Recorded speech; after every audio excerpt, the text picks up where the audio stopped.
Hi hello ನಮಸ್ತೆ friends. ರಾಷ್ಟ್ರ ರಾಜಕಾರಣದಲ್ಲಿ ಮತ್ತೆ ಬಿಜೆಪಿ ಚಾಣಕ್ಯ ಅಮಿತ್ ಶಾ ಸೌಂಡ್ ಮಾಡ್ತಾ ಇದ್ದಾರೆ.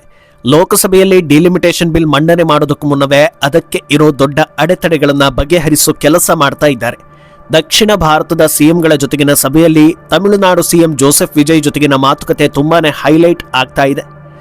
ಬಲ್ಲ ಮೂಲಗಳ ಪ್ರಕಾರ ಡಿಲಿಮಿಟೇಷನ್ಗೆ ತಮಿಳುನಾಡಿನಿಂದ ಯಾವುದೇ ವಿರೋಧ ಬಾರದಂತ ಒಪ್ಪಂದ ಮುಗಿದಿದೆ ಅನ್ನೋ ಚರ್ಚೆ ನಡೀತಾ ಇದೆ. ವಿಜಯ್ ಹಾಗೂ ಶಾ ನಡುವೆ ಏನೆಲ್ಲ ಮಾತುಕತೆ ನಡೀತು, ಯಾವ ಕಾರಣಕ್ಕೆ ವಿಜಯ್ ಈ ಬಿಲ್ ವಿರೋಧಿಸ್ತಾ ಇದ್ರು, ಅಮಿತ್ ಶಾ ಅದಕ್ಕೆ ಹೇಗೆ ಕ್ಲಾರಿಟಿ ಕೊಟ್ಟರು, ಇದೆಲ್ಲವೂ ರಿವೀಲ್ ಆಗ್ತಾ ಇದೆ. ಅಲ್ಲಿಗೆ ಮುಂದೇನು ಅನ್ನೋ ಪ್ರಶ್ನೆ ಜೊತೆಗೆ ಕಾಂಗ್ರೆಸ್ಗೆ ಹಿನ್ನಡೆ ಸಾಧ್ಯತೆಯೂ ಚರ್ಚೆ ಆಗ್ತಾ ಇದೆ. ಅಲ್ಲದೆ ಒಂದೇ ಮಾತರಂ ವಿಚಾರದಲ್ಲಿ ಕಾಂಗ್ರೆಸ್ ವಿರುದ್ಧ ಅಮಿತ್ ಶಾ ನೇರ ವಾಗ್ದಾಳಿ ನಡೆಸಿದ್ದಾರೆ. ಇದೆಲ್ಲದರ ಕಂಪ್ಲೀಟ್ ಡೀಟೇಲ್ಸ್ ಕೊಡ್ತೀನಿ. ನೀವು ಮಿನಿಟ್ ಮೇಡ್ ಚಾನಲ್ ಅನ್ನು ಫಾಲೋ ಮಾಡಿ ಸಬ್ಸ್ಕ್ರೈಬ್ ಮಾಡ್ಕೊಳ್ಳಿ. ಭಾರತದಲ್ಲಿ ರಾಜಕೀಯ ಹಳಿ ತಪ್ಪಿದೆ ಅನ್ನೋದನ್ನ ಒಪ್ಪೋದಾದ್ರೆ ಅದಕ್ಕೆ ನೀಡಬೇಕಾದ ಮೊದಲ ಕಾರಣ ವಿಪಕ್ಷಗಳ ನಡವಳಿಕೆ. ಅದ್ಯಾರು ಮಿಸ್ಲೀಡ್ ಮಾಡಿದ್ದಾರೋ ಅಥವಾ ಕಲಿತಿದ್ದೆ ಹಾಗೂ ಅನ್ನೋ ಹಾಗೆ ವಿಪಕ್ಷದಲ್ಲಿ ಇದ್ರೆ ಎಲ್ಲವನ್ನೂ ಅಪೋಸ್ ಮಾಡೋದು ಅನ್ನೋದಕ್ಕೆ ಕೆಲವರು ಫಿಕ್ಸ್ ಆಗಿಬಿಟ್ಟಿದ್ದಾರೆ. ಇದೇ ಮುಂದುವರಿತು ಅಂದ್ರೆ ದೇಶ ಉದ್ಧಾರ ಆಗೋದಿಲ್ಲ, ಬದಲಿಗೆ ಜನರ ತೆರಿಗೆ ಹಣ ಹಾಳಾಗ್ತಾ ಇರುತ್ತೆ. ಒಂದು ಕಡೆ ಚರ್ಚೆಯನ್ನು ಮಾಡೋದಿಲ್ಲ, ಇನ್ನೊಂದು ಕಡೆ ಅಪೋಸ್ ಮಾಡೋದನ್ನು ಬಿಡೋದಿಲ್ಲ. ಕಾಂಗ್ರೆಸ್ ತನ್ನ ಈ ನಡವಳಿಕೆಯನ್ನ ಬದಲಾಯಿಸೋದಿಲ್ಲ ಅಂತ ಅರ್ಥವಾಗ್ತಾ ಇದ್ದಂತೆ ಉಳಿದವರ ಜೊತೆಯಾದ್ರೂ ಮಾತುಕತೆ ಸಾಧ್ಯನಾ ಅನ್ನೋ ಲೆಕ್ಕಕ್ಕೆ ಕೇಂದ್ರ ಸರ್ಕಾರ ಬಂದಂತಿದೆ.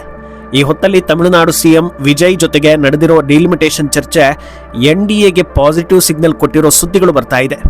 ಈ ಹಿಂದೆ ವಿಜಯ್ ನಾವು ಡಿಲಿಮಿಟೇಷನ್ಗೆ ಒಪ್ಪೋದೇ ಇಲ್ಲ ಅಂತ ಹೇಳಿದಾಗ ಎಲ್ಲರೂ ಹಾಸ್ಯ ಮಾಡಿದ್ರು. ಕಾರಣ ಏನಂದ್ರೆ ಲೋಕಸಭೆಯಲ್ಲಿ ಅಥವಾ ರಾಜ್ಯಸಭೆಯಲ್ಲಿ ಟಿವಿಕೆಗೆ ಒಬ್ಬ ಮೆಂಬರ್ ಕೂಡ ಇಲ್ಲ, ಬರೀ ಬಾಯಲ್ಲಿ ಹೇಳ್ಬೋದು ಅಥವಾ ಈಗ ಮೈತ್ರಿ ಮಾಡ್ಕೊಂಡಿರೋ ಪಕ್ಷಗಳ ಬೇರಳ ಎಣಿಕೆಯಷ್ಟು ಸದಸ್ಯರನ್ನ ಮಾತ್ರ ಕಂಟ್ರೋಲ್ ಮಾಡಬಹುದೇ ಹೊರತು ದೊಡ್ಡದೇನನ್ನು ಮಾಡೋದಕ್ಕೆ ಆಗೋದಿಲ್ಲ ಅಂತ. ಆದ್ರೆ ಸದಸ್ಯರು ಇಲ್ಲ ಅನ್ನೋ ಕಾರಣಕ್ಕೆ ವಿಜಯ್ರನ್ನ ತಿರಸ್ಕರಿಸೋ ಹಾಗಿರ್ಲಿಲ್ಲ. ಕಾರಣ ಏನಂದ್ರೆ ವಿಜಯ್ ಈ ಸಮಸ್ಯೆಯನ್ನ ಇಡೀ ತಮಿಳುನಾಡಿನ ಸಮಸ್ಯೆ ಅನ್ನೋ ರೀತಿಯಲ್ಲಿ ಬಿಂಬಿಸ್ತಾ ಬಂದ್ರು. ಒಂದು ವೇಳೆ ತಮ್ಮ ನಿಲುವಿನ ವಿರುದ್ಧ ಕೇಂದ್ರ ಸರ್ಕಾರ ನಿಂತಿದೆ ಅಂದ್ರೆ ಅದು ಕಂಪ್ಲೀಟ್ ಆಗಿ ತಮಿಳುನಾಡಿನ ವಿರುದ್ಧ ನಿಂತಿದೆ ಅನ್ನೋ ಅರ್ಥ ಬರುವಂತೆ ಮಾಡಿದ್ರು. ಈ ಹೊತ್ತಲ್ಲಿ ಇದ್ದಿದ್ದು ಒಂದೇ ಒಂದು ದಾರಿ, ಅದು ಸರಿಯಾಗಿ ಅರ್ಥ ಮಾಡಿಸೋದು, ಚರ್ಚೆ ಮಾಡೋದು, ಗೊಂದಲಗಳ ಬಗ್ಗೆ ಕೇಳೋದು, ಸರಿಯಾದ ರೀತಿಯಲ್ಲಿ ಭರವಸೆ ಕೊಡೋದು. ಅದು ಅಚ್ಚುಕಟ್ಟಾಗಿ ನಡೆದಂತಿದೆ. ಡಿಲಿಮಿಟೇಷನ್ ವಿರುದ್ಧ ತಿರುಗಿ ಬಿದ್ದಿರೋ ಕಾಂಗ್ರೆಸ್ ಈಗ ಇರೋ 543 ಸದಸ್ಯರ ಲೆಕ್ಕವನ್ನ ಒಂದಿಂಚು ಕದಲಿಸೋ ಹಾಗಿಲ್ಲ, ಒಂದು ನಂಬರ್ ಹೆಚ್ಚಿಸೋದಕ್ಕೂ ನಾವು ಬಿಡೋದಿಲ್ಲ, ಮುಂದಿನ 25 ವರ್ಷ ಹೀಗೆ ಇರಬೇಕು, ಇದರಲ್ಲೇ ನೀವು 33% ಮಹಿಳಾ ರಿಸರ್ವೇಶನ್ ಬಿಲ್ ಪಾಸ್ ಮಾಡಿ ಅಂತ ಪಟ್ಟು ಬಿದ್ದಿದೆ. ಆದ್ರೆ ವಿಜಯ್ ಆಗ್ಲಿ ಅಥವಾ ತಮಿಳುನಾಡಿನ ಇತರೆ ಪಕ್ಷಗಳು ಕಾಂಗ್ರೆಸ್ ಹೇಳ್ತಾ ಇರೋದನ್ನ ಬೆಂಬಲಿಸ್ತಾ ಇಲ್ಲ. ಅವರ ಗೊಂದಲ ಏನಿದ್ರು ಜನಸಂಖ್ಯೆ ಆಧಾರದ ಮೇಲೆ ಎಲ್ಲಾ ರಾಜ್ಯಗಳಲ್ಲೂ ಸೀಟ್ ಏರಿಕೆ ಅನ್ನೋದು ನಮಗೆ ಸರಿ ಬರಲ್ಲ. ಯಾಕಂದ್ರೆ ಉತ್ತರ ಭಾರತಕ್ಕೆ ಹೋಲಿಸಿದ್ರೆ ತಮಿಳುನಾಡು ಹಾಗೂ ಇತರೆ ದಕ್ಷಿಣದ ರಾಜ್ಯಗಳಲ್ಲಿ ಜನಸಂಖ್ಯೆ ಕಂಟ್ರೋಲ್ ಮಾಡುವಲ್ಲಿ ಯಶಸ್ವಿಯಾಗಿದ್ದೀವಿ. ನೀವು ಅದೇ ಫಾರ್ಮುಲಾವನ್ನ ಇಲ್ಲಿ ಅಪ್ಲೈ ಮಾಡಿದ್ರೆ ಈಗ ಇರೋ ಸೀಟ್ಗಳನ್ನು ನಾವು ಕಳೆದುಕೊಳ್ಳೋ ಪರಿಸ್ಥಿತಿ ಬರಬಹುದು. ಕೇಂದ್ರದಲ್ಲಿ ನಮ್ಮ ಧ್ವನಿ ಕಡಿಮೆ ಆಗುತ್ತೆ ಅನ್ನೋ ಟೆನ್ಷನ್ ಇಟ್ಕೊಂಡಿದ್ರು. ವಿಜಯ್ ಕೂಡ ಅದೇ ಪ್ರಶ್ನೆಯನ್ನ ಅಮಿತ್ ಶಾ ಮುಂದೆ ಇಡ್ತಾರೆ. 2011ರ ಜನಗಣತಿಯನ್ನ ಬೇಸಾಗಿ ಇಟ್ಕೊಂಡು ಡಿಲಿಮಿಟೇಷನ್ ಮಾಡಿದ್ರೆ ಖಂಡಿತ ಉತ್ತರದಲ್ಲಿ ಹಾಗೂ ದಕ್ಷಿಣದಲ್ಲಿ ವ್ಯತ್ಯಾಸ ಬಂದೇ ಬರುತ್ತೆ. ಕೇಂದ್ರದಲ್ಲಿ ಪ್ರತಿನಿಧಿಸೋ ನಮ್ಮ ಪರ್ಸೆಂಟೇಜ್ ಕಮ್ಮಿ ಆಗದಂತೆ ಭರವಸೆ ಕೊಡಿ ಅಂತ ಕೇಳ್ತಾರೆ.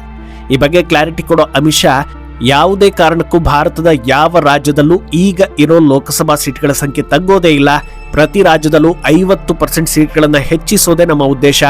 ಆ ಲೆಕ್ಕದಲ್ಲಿ ಈಗ ತಮಿಳುನಾಡಿನಲ್ಲಿರೋ 39 ಲೋಕಸಭಾ ಸೀಟ್ ಡಿಲಿಮಿಟೇಷನ್ ಆದ ಬಳಿಕ 59 ಆಗುತ್ತೆ.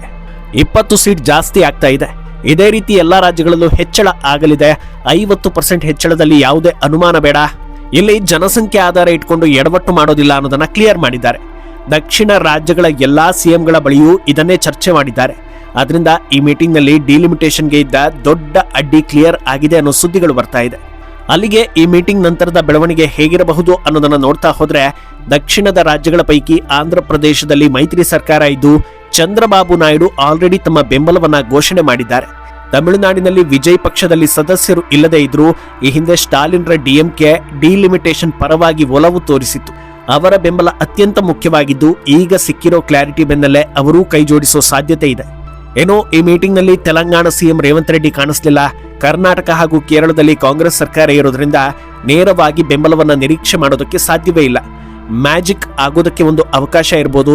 ಆ ಮ್ಯಾಜಿಕ್ ಯಾವ ರೀತಿ ಇರುತ್ತೆ ಅನ್ನೋದನ್ನ ನೀವು ಅಂದಾಜಿಸಬಹುದು.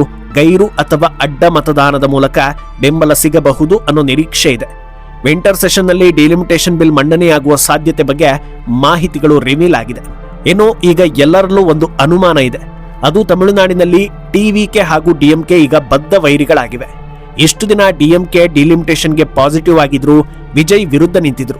ಈಗ ವಿಜಯ್ ಪರವಾಗಿ ಬಂದ್ರೆ ಸ್ಟಾಲಿನ್ ರಿವರ್ಸ್ ಗೇರ್ ಹಾಕೋದಿಲ್ವಾ ಅನ್ನೋದು.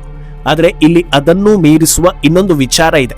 ಅದೇನಂದ್ರೆ ಅದು ತಮಿಳುನಾಡಿನ ಹಿತಾಸಕ್ತಿಗಾಗಿ ನಾವಿದ್ದೀವಿ ಅನ್ನೋದನ್ನ ಎಲ್ಲರೂ ಬ್ರ್ಯಾಂಡ್ ಮಾಡಿಕೊಂಡಿರೋದು. ಯಾರು ಬೆಂಬಲಿಸಲಿ ಬಿಡಲಿ, ಮುಂದಿನ ದಿನಗಳಲ್ಲಿ ಡಿಲಿಮಿಟೇಷನ್ ಬಿಲ್ ಪಾಸ್ ಆಗೋದಕ್ಕೆ ಏನ್ ಮಾಡಬೇಕೋ ಅದನ್ನ ಅಮಿತ್ ಶಾ ಮಾಡೇ ಮಾಡ್ತಾರೆ. ಆಗ ಒಂದು ವೇಳೆ ತಮ್ಮ ರಾಜ್ಯಕ್ಕೆ ಲಾಭ ಆಗಿದೆ ಅನ್ನೋದು ಸ್ಪಷ್ಟವಾದ್ರೆ ಇದಕ್ಕೆ ಯಾರೆಲ್ಲ ಅಡ್ಡಗಾಲು ಹಾಕಿದ್ರು ಅನ್ನೋದು ಅಲ್ಲಿನ ಜನರಿಗೆ ಗೊತ್ತಾಗುತ್ತೆ. ಅದಕ್ಕೆ ಕಾಂಗ್ರೆಸ್ ರೀತಿ ನೇರವಾಗಿ ವಿರೋಧ ಮಾಡದೆ ನಮಗೆ ಕ್ಲಾರಿಟಿ ಕೊಡಿ, ನಂತರದಲ್ಲಿ ನಮ್ಮ ನಿಲುವನ್ನು ತಿಳಿಸ್ತೀವಿ ಅನ್ನೋ ಪ್ರಬುದ್ಧತೆಯನ್ನ ಎಲ್ಲರೂ ತೋರಿಸಿದ್ರು. ಕ್ಲಾರಿಟಿ ಸಿಕ್ಕ ಬಳಿಕವೂ ಒಬ್ಬರು ಬೆಂಬಲ ಕೊಟ್ಟು ಇನ್ನೊಬ್ಬರು ಬೆಂಬಲ ಕೊಡದೇ ಇದ್ರೆ ಅವರನ್ನ ಜನರು ವಿಲನ್ ರೀತಿ ಪರಿಗಣಿಸುತ್ತಾರೆ. ಇದರ ಸ್ಪಷ್ಟ ಅನುಭವ ಈಗಾಗಲೇ 2026ರ ಎಲೆಕ್ಷನ್ನಲ್ಲಿ ಆಗಿದೆ. ಅದರಿಂದ ಯಾವ ಹೆಜ್ಜೆ ಇರಿಸಿದ್ರೂ ಅದಕ್ಕೊಂದು ಬಲವಾದ ಕಾರಣದ ಜೊತೆಗೆ ಹೋಗದೆ ಮಿಸ್ ಇನ್ಫಾರ್ಮೇಶನ್ ಹರಡೋ ಕೆಲಸ ಮಾಡಿದ್ರೆ ಅದು ಹೆಚ್ಚು ದಿನಗಳ ಕಾಲ ಉಳಿಯೋದಿಲ್ಲ. ಅದರಿಂದ ಬೆಂಬಲ ಕೊಡಬಹುದು. ಇನ್ನೊಂದು ಕಾರಣ, ಕಾಂಗ್ರೆಸ್ ವಿರುದ್ಧ ಡಿಎಂಕೆ ಕೊತ್ತ ಕುದೀತಾ ಇದೆ. ಒಂದೊಳ್ಳೆ ಅವಕಾಶ ಸಿಕ್ಕಾಗ ನಮ್ಮ ಕೆಪಾಸಿಟಿ ಏನು ಅನ್ನೋದನ್ನ ಕಾಂಗ್ರೆಸ್ಗೆ ತೋರಿಸಬೇಕು ಅಂತ ಡಿಎಂಕೆ ಕಾದು ಕೂತಿದೆ. ಅದಕ್ಕೆ ಈ ಡಿಲಿಮಿಟೇಷನ್ ಸರಿಯಾದ ಅವಕಾಶ. ಅದರಿಂದ ಎಲ್ಲರೂ ಡಿಲಿಮಿಟೇಷನ್ಗೆ ಬೆಂಬಲ ನೀಡಬಹುದು ಅನ್ನೋ ವಾತಾವರಣ ಸದ್ಯಕ್ಕಿದೆ. ಇಲ್ಲಿ ಇನ್ನೊಂದು ಇಂಟ್ರೆಸ್ಟಿಂಗ್ ವಿಷಯ ಅಂದ್ರೆ ಟಿವಿಕೆ ಜೊತೆ ಕಾಂಗ್ರೆಸ್ ಕೂಡ ಮೈತ್ರಿ ಪಕ್ಷ. ಆದರೆ ವಿಜಯ್ ರಾಹುಲ್ ಗಾಂಧಿಗಿಂತ ಹೆಚ್ಚಾಗಿ ಕೇಂದ್ರದ ಜೊತೆಗಿನ ಸ್ನೇಹ ಸಂಬಂಧವನ್ನ ಮೇಂಟೈನ್ ಮಾಡ್ತಾ ಇದ್ದಾರೆ ಅನ್ನೋದು. ಇನ್ನೊಂದು ಕಡೆ ಅಮಿತ್ ಶಾ ಕಾಂಗ್ರೆಸ್ ವಿರುದ್ಧ ವಾಗ್ದಾಳಿ ನಡೆಸಿದ್ದಾರೆ. ಕಾಂಗ್ರೆಸ್ ವರ್ಕಿಂಗ್ ಕಮಿಟಿ ಮೀಟಿಂಗ್ನಲ್ಲಿ ಒಂದೇ ಮಾತರಮನ್ನ ಸಂಪೂರ್ಣವಾಗಿ ಹಾಡೋದಿಲ್ಲ ಅನ್ನೋ ನಿರ್ಧಾರವನ್ನು ತೆಗೆದುಕೊಂಡಿದ್ದಾರೆ. ಇದನ್ನ ಖಂಡಿಸಿರೋ ಅಮಿತ್ ಶಾ ಇದು ಆಂಟಿ ಇಂಡಿಯನ್ ನಿರ್ಧಾರ ಅಂತ ಕಿಡಿಕಾರಿದ್ದಾರೆ. 1937ರಲ್ಲಿ ಇಂಥದ್ದೇ ರೆಸೊಲ್ಯೂಷನ್ ಮಾಡಿಕೊಂಡು 2 ಪ್ಯಾರ ಮಾತ್ರ ಹಾಡೋದು ಅಂತ ನಿರ್ಧಾರ ಮಾಡಿದ್ರು. ಇದೆಲ್ಲ ಯಾವ ಕಾರಣಕ್ಕೆ ಮಾಡ್ತಾ ಇದ್ದಾರೆ ಅನ್ನೋದು ಈಗ ಸೀಕ್ರೆಟ್ ಆಗಿ ಉಳಿದಿಲ್ಲ. ಎಲ್ಲವೂ ಓಲೈಕೆಗೋಸ್ಕರ ಮಾಡ್ತಾ ಇರೋದು. 1937ರಲ್ಲಿ ಕಾಂಗ್ರೆಸ್ ಇಂಥ ನಿರ್ಧಾರವನ್ನ ಕೈಗೊಂಡಿದ್ದೆ ನಂತರದಲ್ಲಿ ದೇಶ ವಿಭಜನೆ ಆಗೋದಕ್ಕೆ ದಾರಿ ತೋರಿಸಿದ್ದು. ಇವರೇ ಪಾಕಿಸ್ತಾನ ಸೃಷ್ಟಿಗೆ ಅಡಿಪಾಯವನ್ನ ಹಾಕಿದ್ರು.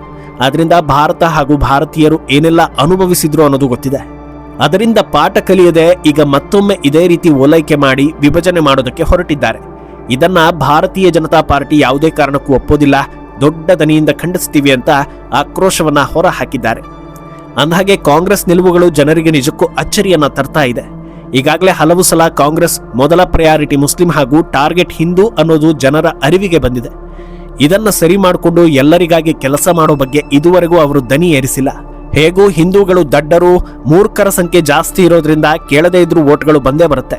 ಅದನ್ನ ಬ್ರಹ್ಮ ಬಂದರೂ ತಪ್ಪಿಸೋದಕ್ಕೆ ಸಾಧ್ಯ ಇಲ್ಲ ಅನ್ನೋ ಆತ್ಮವಿಶ್ವಾಸ ಇರ್ಬೋದು. ಹಿಂದೂಗಳು ಬದಲಾಗಲ್ಲ ಸರಿ, ಆದ್ರೆ ಇಷ್ಟು ವರ್ಷ ಬೆಂಬಲಿಸ್ತಾ ಬಂದಿರೋ ಅಲ್ಪಸಂಖ್ಯಾತರು ಈಗ ಕಾಂಗ್ರೆಸ್ ಅಧಿಕಾರಕ್ಕೆ ಬರಲ್ಲ ಅಂತ ಬೇರೆ ಬೇರೆ ಪಕ್ಷಗಳ ಕಡೆಗೆ ಮುಖ ಮಾಡ್ತಾ ಇದ್ದಾರೆ. ಇಷ್ಟಾದ್ರೂ ಓಲೈಕೆ ಬಿಡಲ್ವಲ್ಲ ಅನ್ನೋದು ಹಲವರ ಅನಿಸಿಕೆ.